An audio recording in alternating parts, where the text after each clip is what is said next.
आज हम पढ़ने वाले हैं क्लास 8 का हिंदी चैप्टर 16। इस चैप्टर का नाम है खेमा। खेमा एक कहानी है और ये कहानी संकलित है, यानी कि ये कहानी कहीं से ली गई है। और ये जो कहानी है ये बाल मजदूरी से रिलेटेड कहानी है। खेमा जो है एक बच्चे का नाम है, एक छोटे से बच्चे का नाम, जो बच्चा 8-9 साल का है उस बच्चे का नाम है खेमा। तो वो बच्चा जो वो बाल मजदूरी करता है और उसी के ऊपर ये कहानी लिखी गई है।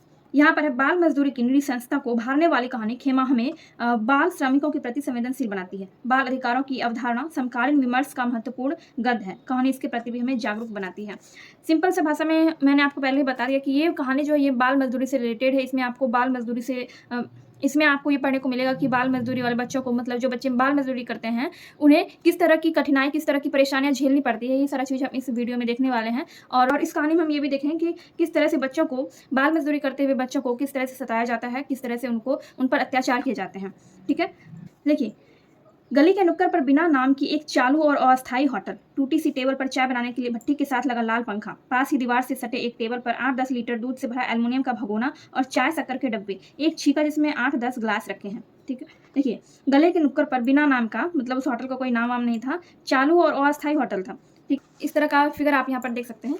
तो गली के नुक्कड़ पर एक अस्थायी होटल था और एक टूटा सा टेबल और चाय बनाने के लिए भट्टी और लाल पंखा लगा हुआ था, और एक एल्युमिनियम का भगोना रखा हुआ था जिसमें 8-10 लीटर दूध रखा हुआ था, शक्कर के डब्बे थे, एक छीका रखा हुआ था जिसमें 8-10 ग्लास रखे हैं। छीका क्या होता है, मतलब ग्लास रखने वाले बर्तन का नाम है छीका, जो जालीदार बर्तन होता है और उसमें क्या करते हैं, ग्लास को धोकर इस तरह से पलटा कर रख देते हैं ताकि उसका सारा पानी सूख जाए।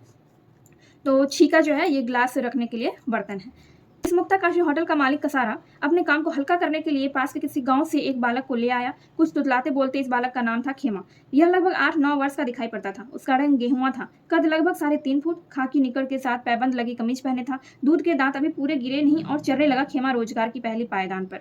मुक्ताकाशी का मतलब क्या होगा?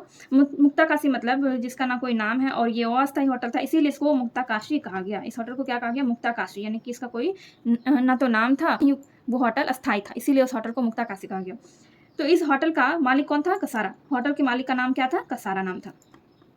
कसारा ने अपने काम का बोझ कम करने के लिए उसने गांव के पास के ही किसी गांव से एक बच्चे को अपने होटल पर काम करने के लिए ले आया, और उस बच्चे का नाम क्या था? खेमा था। वो बच्चा कैसा दिखता था? बच्चा 8-9 वर्ष का था, उसका रंग गेहुआ था और उसका कद था लगभग 3.5 फुट, खाकी निकर पहने हुआ था, मतलब कमीज और पैबंद लगी कमीज पहना था और पैंट पहने हुआ था। तब वो सिर्फ 8-9 साल का था, 8-9 वर्ष का था, और वो रोजगार की पहली पायदान पर चल रहा था, यानी कि 8-9 साल की उम्र से ही वो काम करना उसने स्टार्ट कर दिया था। ठीक है, कसारा के होटल पे वो बच्चा क्यों आया था? काम करने के लिए आया था। देखिए, कसारा के होटल पे खेमा जो है काम करने के लिए आया था क्योंकि उसके माँ बाप ने उसको कसारा के यहाँ बेच दिया था। तो सुबह की ग्राहकी के समय कसारा चाय बनाता और खेमा गिलासों को ग्राहकों को दे आता। फिर अपनी नन्ही उंगलियों के बीच 4-5 गिलासों को उठाकर टंकी पर धोने ले जाता। खेमा गिलासों में पानी डालकर उलट देता और धुले गिलासों को टेबल पर रखे छीके में पंजों के बल खड़ा होकर जमा कर देता। यह क्रम उसकी नियति बन गया था। मतलब खेमा का रोज का क्या काम था? ग्राहकों को चाय देना और गिलासों को धोकर उसको छीके में पलट कर रख देना। इसके अलावा भी वो और भी काम क्या करता था। तो सुबह जब ग्राहक के आने का समय होता था तो कसारा चाय बनाता था और खेमा गिलासों को, चाय का गिलास जो है सभी ग्राहकों को दे आता था। और फिर जब सबका चाय पिया हुआ हो जाता था तो वो सब गिलासों को अपने उंगलियों से अटकाकर गिलास को धो देता था और टेबल पर रखे छीके में वो उल्टा करके उसको वहां पर पानी करने के लिए रख देता था। अब देखिए, ए रे खेमा, ये डायरी ले जा और लिखवा ला। 3 साइकिल वाले के, 2 मास्टर साहब के, 5 सेठ जी के, कसारा ने खेमा को आदेशात्मक स्वर में कहा। कौन कह रहा है? कसारा कह रहा है। कसारा को कसारा बुला रहा है कि ए रे खेमा, ये डायरी ले जा और लिखवा ला। यानी कि 3 साइकिल वाले को चाय देना है, 2 मास्टर साहब को, 5 सेठ जी को। तो ये सब कसारा ने खेमा को आदेश दिया। ठीक है, उसको बुलाया। हाँ काका, अभी लेकर जाता हूँ। चाय के साथ खेमा डायरी लेकर चल पड़ा। 8-10 मिनट बाद घूमता घूमता खेमा डायरी लेकर आया। वह संभवतः समझने लगा था कि दुकान पर जाते ही फिर मिलना है, यानी कि दुकान पर जाते ही फिर से काम पर लगना है। तो उसने कहा कि हाँ अभी लेकर जाता हूँ। तो चाय के साथ खेमा डायरी लेकर भी चला गया और 8-10 मिनट के बाद घूमते फिरते खेमा डायरी लेकर आया। ठीक है, और वह समझने लगा था कि दुकान पर जाऊंगा तो फिर से वहां पर काम करना ही है। इतनी देर कहाँ रहा रे खेमा? कसारा ने खेमा को झिड़कते हुए पूछा। वो मसाब की दुकान पर नहीं थे। मसाब दुकान पर नहीं थे। खेमा सफेद झूठ बोल गया। कुछ समय बाद खेमा उठा और गिलास धोने लगा। तो जब खेमा 10-15 मिनट के बाद आया दुकान पर तो कसारा उससे पूछता है कि इतनी देर कहाँ रह गया था? तो खेमा ने, उस बच्चे ने डरते हुए सफेद झूठ यानी कि पूरा झूठ बोल दिया कि मसाब दुकान पर नहीं थे। ठीक है, और कुछ समय के बाद खेमा उठा और फिर से गिलास धोने लगा। जब होटल पर चाय पीने वाले इक्के दुक्के लोग रह गए तब खेमा ने अपने सेठ कसारा से कहा, मेरे पैर जलते हैं, चप्पल ला दो काका। ठीक है, रख दूंगा चप्पलें सिर पर, चल अपना काम कर, बड़ा आया चप्पलें पहनने वाला। तो जब उस बच्चे ने कसारा से चप्पल मांगा, उसने कहा कि मेरे पैर जलते हैं, चप्पल ला दो, तो कसारा ने क्या कहा कि अभी रख दूंगा चप्पलें सिर पर, चल अपना काम कर, बड़ा आया चप्पलें पहनने वाला। ठीक है, तो इस तरह से उस बच्चे को कसारा ने चप्पल भी नहीं दिया और उल्टा डांट भी दिया। खेमा निराश हो गया। अप्रैल का महीना था, धूप गहराने लगी थी। नंगे पैर खेमा इधर कोल्हू के बैल की तरह घूमता रहता। जूठे ग्लास धोने जाता तो पहले अपने पैर धोता। शायद जलते पैरों पर पानी गिरने से खेमा को क्षणिक तसल्ली मिलती थी। जब कसारा ने उसको चप्पल मांगने पर डांट दिया तो खेमा निराश हो गया। और अप्रैल का महीना था, यानी कि बहुत गर्मी पड़ रही थी, धूप बहुत गहराने लगी थी। तो खेमा इधर उधर नंगे पैर चलता था, काम करता था, तो उसके पैर बहुत जलते थे। तो इसलिए वो जब जूठे ग्लास धोने के लिए जाता था तो पहले अपने पैर पर पानी डालता था, फिर ग्लास धोता था। पैर पर पानी डालने से उसको थोड़ी तसल्ली मिलती थी, थोड़ी राहत मिलती थी, इसीलिए वो पैर पहले धोता था। काम निपटाकर कसारा रोटी खाने बैठा। रोटी, प्याज और चटनी लेकर खाना खाने लगा। खेमा भी इसी टो में था कि अब खाना मिल जाए। इस बीच 8-10 लोग बेंचों पर आ बैठे। कसारा हाथ धोकर चाय बनाने लगा। खेमा का उतरा चेहरा देखा नहीं जाता था। इस कहानी को जो हम पढ़ रहे हैं, इस कहानी को लेखक ने अपने से खुद से लिखा है, आंखों देखी कहानी लिखा है। मतलब उन्होंने वो जब वहाँ पे गए थे उस होटल पर जहाँ पर खेमा काम करता, उन्होंने खुद ही देखा था कि खेमा किस तरह से काम कर रहा है और किस तरह से उसको कठिनाइयों का, परेशानियों का सामना करना पड़ रहा है। तो लेखक ने खुद से देखी हुई कहानी को ही, अपने आंखों के सामने के दृश्य को ही इस कहानी में बताया है। ठीक है, तो इस कहानी में मुझे इस टाइप का जहाँ पर भी आपको मिले तो आप समझ जाइए कि वो लेखक ही बोल रहे हैं। लेखक ने ही खुद ये कहानी अपने आंखों से देखी हुई चीज़ों को ही यहाँ पर इस चैप्टर में बताया है। ठीक है, काम निपटाकर कसारा रोटी खाने बैठ गया, खाना खाने बैठ गया। और फिर खेमा को भी ऐसा लग रहा था कि अब मुझे भी शायद खाना मिल जाएगा। लेकिन इसी बीच 8-10 लोग और आ जाते हैं और कसारा फिर हाथ धोकर चाय बनाने लगता है। और इस तरह खेमा जो है वो उसका उदास चेहरा लेखक से देखा नहीं जाता है, इसलिए वो कह रहे हैं खेमा का उतरा चेहरा देखा नहीं जाता था। मतलब वो उदास हो जाता है, खाना नहीं मिलने पर खेमा उदास हो गया। खेमा ग्राहकों को चाय देता, पानी पिलाता और ग्राहकों के आदेश पर बीड़ी सिगरेट भी ले आता था। रोजाना चाय पीने वाले ग्राहक खेमा को भद्दी गालियां देकर पुकारते और खेमा डरा सहमा मुस्कुराता हुआ अपने काम में लगा रहता।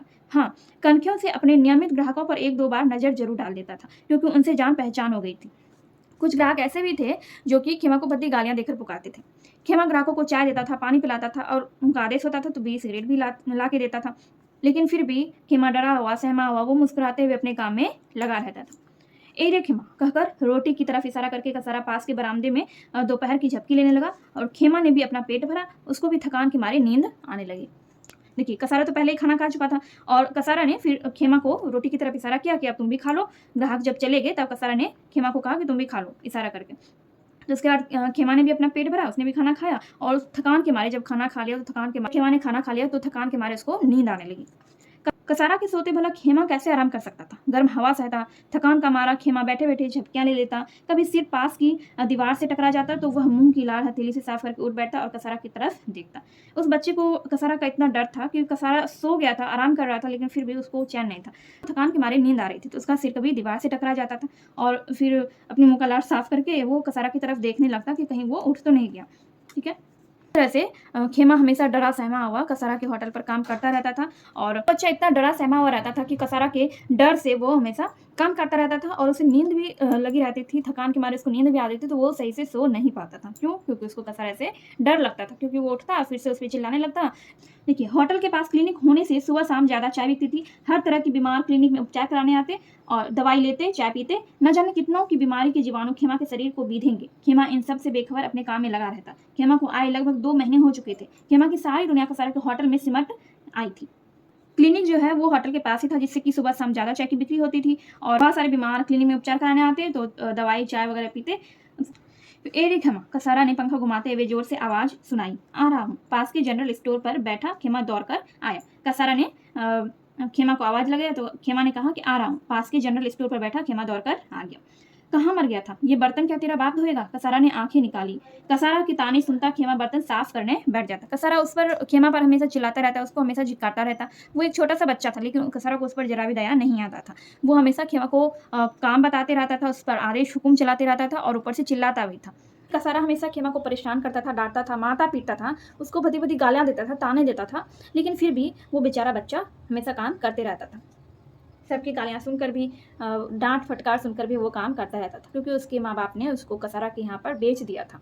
उसको मजबूरी में बाल मजदूरी करना पड़ रहा था। तो इस तरह से हम देखते हैं कि जो बच्चे बाल मजदूरी करते हैं उन्हें किन किन कठिनाइयों का सामना करना पड़ता है, उन्हें कितनी तकलीफें झेलनी पड़ती है। तो इसी चीज़ के बारे में हम इस पाठ में पढ़ रहे हैं। आप देखते हैं कि खेमा के साथ आगे क्या हुआ। ए रे खेमा, पहले यहाँ के 4 चाय जनरल स्टोर पर दे आ, कसारा ने नाटकीय क्रोध में कहा। कसारा खेमा को कैसे आवाज़ लगाता था, ए खेमा। उसने कहा खेमा को, पहले यहाँ आके 4 चाय जनरल स्टोर पर दे आ। खेमा कहता है जा रहा हूँ, खेमा ने शांत स्वर में कहा। शाम होते होते बर्तनों की सफाई नहीं हुई, इस कारण खेमा की पिटाई हो गई। खेमा बाल्टी लेकर हैंडपंप पर गया और जैसे तैसे पानी की बाल्टी ले आया। संभवतः कसारा का खौफ खेमा में उत्तेजना भर देता था। खौफ से बालक स्थिर होकर बैठा रहता, परंतु खेमा तो कसारा के खौफ के आगे मशीन की तरह दौड़ता रहता है। खेमा को कसारा का इतना डर था क्योंकि कसारा उसको मारता पीटता था, उसको गाली देता था। काम नहीं करने पर या फिर काम में देरी होने पर कसारा खेमा को मारता था, इसलिए खेमा उसके डर से, कसारा के डर से मार खाने पर भी वो स्थिर होकर नहीं बैठता था, बल्कि वो जल्दी जल्दी काम करने लगता था। उसमें और ज़्यादा फुर्ती आ जाती थी। क्यों? कसारा के डर से। रात होने से पहले खेमा ने सभी बर्तनों की सफाई कर दी। कसारा और खेमा ने खाना खाया। कुछ देर बाद दोनों अपने अपने बिस्तर पर लेट गए। कसारा जाग रहा था, परंतु खेमा को सोते ही नींद आ गई। अगले दिन सुबह से खेमा फिर अपने काम में लग गया। उसके लिए कुछ भी नया नहीं था। अगले दिन सुबह फिर से वही काम, वही सबको चाय देना, बर्तन धोना, जूठे बर्तन साफ करना, इसको चाय देना, उसको चाय देना, सभी ग्राहकों को चाय देना। तो अगली सुबह भी खेमा के लिए कुछ नया नहीं था। जो काम वो रोज करता था वो अगली सुबह भी कर रहा था। 2 दिन से मैं खेमा का जीवन क्रम देख रहा था। मैं कौन है? लेखक। लेखक कह रहे हैं कि 2 दिन से मैं खेमा का जीवन क्रम देख रहा था। इस तरह का शोषण न जाने कितने खेमा जैसे इस देश में हैं जो बचपन में ही कच्ची टहनी से स्थूल जड़ बन जाते हैं, न जाने क्यों। देखिए, लेखक कह रहे हैं कि मैं खेमा का जीवन क्रम 2 दिन से देख रहा था। वो 2 दिनों से वहीं पर थे और खेमा का जीवन क्रम देख रहे थे कि खेमा किस तरह से काम करता है, उसको किस तरह से डांट फटकार पिटाई सब मिलती है और फिर भी वो बिना रुके काम करता रहता है। तो लेखक कहते हैं कि ना जाने कितने ही खेमा इस देश में हैं जो कि बचपन से ही कच्ची टहनी से स्थूल जड़ बन जाते हैं। कि खेमा के जैसे इस देश में बहुत सारे बच्चे हैं जो कि बाल मजदूरी करते हैं और उनके साथ भी इसी तरह अत्याचार किया जाता है और पढ़ने लिखने की उम्र में उन्हें ये सब कुछ सहना पड़ता है। कार्य करने पर मुझे पता चला कि खेमा के माता पिता ने बच्चों के भरण पोषण के दायित्व से मुक्त होने के लिए अपने 4 बेटों को इसी तरह से बेच दिया। खेमा भाइयों में सबसे छोटा था। मैंने सोचा खेमा को कुछ समय अपने पास रखकर स्कूल में दाखिला दिलवा दूँ। ठीक है, देखिए लेखक ने क्या किया, खेमा की जानकारी ली, उसका पता किया कि खेमा के माता पिता ने उसको यहाँ पर क्यों बेचा है। तो पता चला लेखक को पता चला कि खेमा के माता पिता ने बच्चों के भरण पोषण के दायित्व से, यानी कि जिम्मेदारी से, भरण पोषण की जिम्मेदारी से मुक्त होने के लिए खेमा को कसारा के यहाँ पर बेच दिया। खेमा के जो माता पिता थे उन्होंने अपने 4 बेटों को भी इसी तरह से खेमा की तरह ही बेच दिया था, क्योंकि उनके पास बच्चों के भरण पोषण के लिए उनके पैसे नहीं थे जिससे वो उनका लालन पालन नहीं कर सकते थे, इसलिए उन्होंने अपने बच्चों को दूसरे के यहाँ बेच दिया था। तो लेखक ने सोचा कि मैं खेमा को कुछ समय अपने पास रखूंगा और स्कूल में एडमिशन दिलवा दूंगा। कसारा चाय पत्ती शक्कर लेने बाजार गया। मुझसे रहा नहीं गया और मैंने खेमा को आवाज़ लगाई। खेमा टेबल पर गीला कपड़ा घुमाता छोड़ मेरे पास आ खड़ा हुआ। जब कसारा चाय पत्ती शक्कर लेने के लिए बाजार गया था तो लेखक ने खेमा को अपने पास बुलाया। ठीक है, और खेमा टेबल पर गीला कपड़ा घुमाता छोड़कर वो लेखक के पास आके आगे में खड़ा हो गया। क्यों खेमा, तुझे तेरे सेठ जी कितने रुपए देते हैं? मैंने उत्सुकता से पूछा। मैं नहीं जानता, बापू जानते हैं, खेमा ने हथेलियां घुमाते हुए स्पष्ट स्वर में कहा। तुम स्कूल नहीं जाते हो खेमा? मेरे प्रश्न ने खेमा को चौंका दिया। लेखक ने जब कहा खेमा से कि तुम स्कूल नहीं जाते हो खेमा, तो उसने कुछ भी नहीं बोला, मतलब वो चौंक गया, खेमा चौंक गया। मेरी तो पढ़ने की इच्छा है पर बापू स्कूल नहीं भेजते, कहते कहते खेमा मेरे सामने बैठ गया। खेमा ने क्या कहा कि मेरी तो पढ़ने की इच्छा है पर बापू स्कूल नहीं भेजते। तू तेरे सेठ के पास खुश है? मैंने पूछा। खेमा निरुत्तर रहा। निरुत्तर का मतलब होता है कि कोई भी जवाब नहीं दिया। जब लेखक ने खेमा से पूछा कि तू तेरे सेठ के पास खुश है, तो खेमा निरुत्तर रहा, यानी कि उसने कोई भी जवाब नहीं दिया। कोई भी जवाब नहीं देने का क्या मतलब है कि वो सेठ के पास, यानी कसारा के पास वो बिल्कुल भी खुश नहीं था। कैसे खुश रहता? वो हमेशा, कसारा हमेशा उसको तंग करता रहता था, हमेशा उसको कोई ना कोई काम और डांट फटकार पिटाई सब देता रहता था। उसको कभी भी आराम करने भी नहीं दिया जाता था और पढ़ाई लिखाई तो बहुत दूर की बात है। तो इसलिए खेमा कसारा के पास बिल्कुल भी खुश नहीं था, इसलिए लेखक के पूछने पर उसने कोई जवाब नहीं दिया। मेरे साथ चलेगा? मैंने दृढ़ता से कहा। लेखक ने कहा कि मेरे साथ चलेगा? खेमा कहता है क्या काम करना पड़ेगा? नन्ही जान ने मुझे निरुत्तर कर दिया। खेमा को लगा कि ये जो मुझे अपने साथ ले जाएंगे ये भी मुझसे कुछ काम करवाएंगे, क्योंकि वो सब बेचारे बच्चे ने काम किया था, हमेशा कसारा के पास वो काम कर रहा था, बहुत टाइम से काम कर रहा था। तो उसको ऐसा लग रहा था कि अगर ये अंकल भी मुझको ले जाएंगे कहीं पर तो ये भी मुझसे काम करवाएंगे, इसलिए उसने लेखक से पूछा कि क्या काम करना पड़ेगा। लेखक ने कहा स्कूल जाना, पढ़ाई करना, मेरे साथ रहना। मैंने प्यार से कहा। मैंने जहाँ पर भी है, मुझे, मैं, तो वो कौन है? वो लेखक है। उसके चेहरे से प्रसन्नता झलकने लगी। मैंने 2-3 दिन तक छानबीन करके खेमा के गांव का पता लगाया और उसके पिता से मिलने गांव जा पहुंचा। उसका पिता टूटी फूटी झोपड़ी के बाहर खाट पर बैठा था, थका सा शरीर, उदास चेहरा। मुझे देखकर उठा और हाथ जोड़कर भय मिश्रित आश्चर्य से देखने लगा। आप? खेमा के पिता ने पूछा। खेमा के पिता ने लेखक को देखते ही कहा, आप? मैं अध्यापक हूँ, खेमा को जानता हूँ, मैंने कहा। लेखक ने कहा, मैं अध्यापक हूँ, खेमा को जानता हूँ। फिर खेमा के पिता कहते हैं, वो एक होटल पर है साहब। खेमा के पिता ने दीर्घ श्वास छोड़ते हुए कहा। ठीक है। पिता से जब लेखक मिलने गए तो खेमा के पिता ने बताया कि वो एक होटल पर है साहब। तो लेखक कहता है, मुझे मालूम है, मैं चाहता हूँ कि खेमा को पढ़ाऊँ, उसे अच्छा इंसान बनाऊँ, इसलिए खेमा को लेने आया हूँ, मैंने सहजता से कहा। देखिए, तो खेमा के पिता की आंखें भर आई। निश्चय ही उसके मन में अपने बच्चे के प्रति अनुराग उमड़ पड़ा था। खेमा के पिता ने खेमा को बेचा जरूर था, लेकिन अपनी खुशी से नहीं, अपनी इच्छा से नहीं, मजबूरी में खेमा को और उसके 4 भाइयों को भी बेच दिया था, क्योंकि खेमा के माता पिता के पास उनके भरण पोषण के लिए पैसे नहीं थे। इसलिए खेमा को भी खेमा के पिता ने कसारा के होटल में कसारा के पास बेच दिया था। ठीक है, पर कसारा को उसके रुपये लौटाने होंगे, खेमा का पिता बोला। मैं व्यवस्था कर दूंगा, मैंने सहजता से कहा। खेमा के पिता ने कहा, ठीक है, पर कसारा को उसके रुपये लौटाने होंगे। तो लेखक ने कहा कि मैं व्यवस्था कर दूंगा। उसके चेहरे पर संतोष की लकीरें उभर आई। वह मेरे साथ चल पड़ा। कौन?